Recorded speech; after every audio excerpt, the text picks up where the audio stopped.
25 अगस्त 2017 को हरियाणा के पंचकूला और पंजाब के कई इलाकों में हुए हिंसा के तांडव का मास्टरमाइंड आदित्य इंसा पुलिस के लिए अभी भी शक्तिमान बना हुआ है।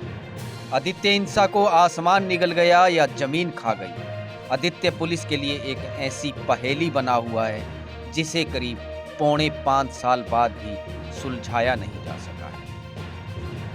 आदित्य इंसा पुलिस की सूची में मोस्ट वांटेड अपराधी है।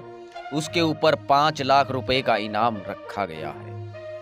आदित्य इंसा ही वही शख्स है जिसने पंचकुला और पंजाब के विभिन्न इलाकों में हिंसा की पूरी स्क्रिप्ट लिखी थी। उसके बाद से आदित्य इंसा ऐसे गायब हुआ जैसे गधे के सिर से सींग। गौरतलब है कि 25 अगस्त 2017 को डेरा सच्चा सौदा सिरसा के प्रमुख राम रहीम को साध्वी यौन शोषण मामले में दोषी करार दिया गया था। 28 अगस्त 2017 को इस मामले में डेरा प्रमुख को 20 साल की सजा सुनाई गई। जब राम रहीम को इस मामले में दोषी करार दिया गया तो डेरा प्रेमियों ने हिंसा का नंगा तांडव पंचकुला, सिरसा और पंजाब के विभिन्न इलाकों में किया। अरबों रुपए की संपत्ति को आग के हवाले कर दिया। हिंसा के साथ साथ गोलीबारी भी हुई, सेना को फायरिंग करनी पड़ी। पंचकुला में 32 जबकि सिरसा में 6 लोगों की मौत हो गई। उपद्रवियों ने सिरसा में मिल्क प्लांट और बिजली घर को आग के हवाले कर दिया था। इसके अलावा पंचकुला में सरकारी संपत्ति को स्वाहा करने के अलावा मीडिया के वाहन भी आग के हवाले कर दिए थे। इस पूरी हिंसा के पीछे का मास्टरमाइंड आदित्य इंसा था।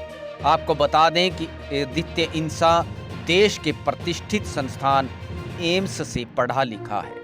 उसकी गिनती अच्छे आय सर्जन के रूप में होती थी। 1997 में आदित्य इंसा राम रहीम के संपर्क में आया। यहीं से डेरे के कमर्शियल बनने की कहानी शुरू हुई। यह वह दौर था जब राम रहीम को डेरा चीफ बने हुए 7 साल का समय हुआ था। इसी दौर में राम रहीम ने डेरा में बाजारवाद में कदम रखा, स्कूल बनाए, कॉलेजों का निर्माण किया, अस्पताल बनाए। आदित्य का दिमाग इस सब व्यवसायिक गतिविधियों के पीछे था। देखते ही देखते आदित्य डेरा प्रमुख राम रहीम का खास बन गया। आदित्य डेरा सच्चा सौदा में मुख्य प्रवक्ता था। इसके अलावा डेरा सच्चा सौदा के मल्टी स्पेशलिटी अस्पताल का संचालन आदित्य इंसा करता था। डेरा की प्रबंधन समिति पर भी आदित्य का सिक्का चलता था। एक तरह से डेरा सच्चा सौदा में राम रहीम के बाद हनीप्रीत और आदित्य इंसा की तूती बोलती थी। खैर, 2017 में हुई हिंसा के बाद से आदित्य इंसा गायब है। यह सवाल अहम बन जाता है कि आखिर आदित्य कहाँ है। आदित्य को पुलिस ने देश के विभिन्न राज्यों से लेकर नेपाल के अलावा दूसरे देशों की सड़कें भी नाप डाली, लेकिन आदित्य हाथ नहीं आया।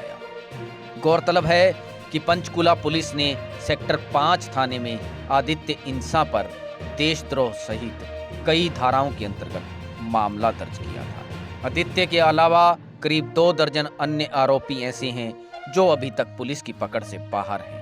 कोर्ट में खाज यह है कि जहां हिंसा के मुख्य आरोपी अभी तक पुलिस की गिरफ्त से बाहर हैं, तो वहीं अभी तक डेरा सच्चा सौदा के अनुयायियों की ओर से की गई हिंसा में हुए नुकसान का मुआवजा भी पीड़ितों को नहीं मिला है। ब्यूरो रिपोर्ट, इनकलाब हरियाणा। YouTube पर हमारे चैनल इनकलाब हरियाणा को सब्सक्राइब कीजिए। फेसबुक पर हमारे पेज इनकलाब हरियाणा को फॉलो कीजिए।